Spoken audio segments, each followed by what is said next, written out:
জয়ন্ত কুমার পাত্র গাড়ি ধোয়া হচ্ছে এখন আমার এবং আজকের ব্লগ। বিধায়ক মহাশয়কে গাড়ি ধোয়া উত্তরীয় চলছে। এবং ব্যাচ করিয়ে দিচ্ছেন আমাদের বিদ্যালয়ের ভারপ্রাপ্ত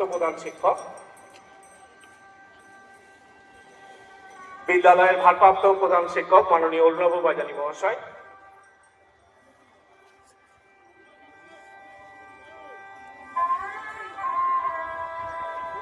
গাড়ি ধোয়া চলছে,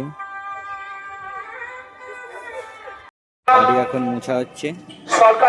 পশ্চিমবঙ্গ সরকারের শিক্ষা দপ্তরের সহযোগিতায় এবং আমাদের মাননীয় বিধায়ক এবং কর্মাধ্যক্ষ জুলফিকার আলী মোল্লা, সঞ্জীব কুমার দাস মহাশয় সকলে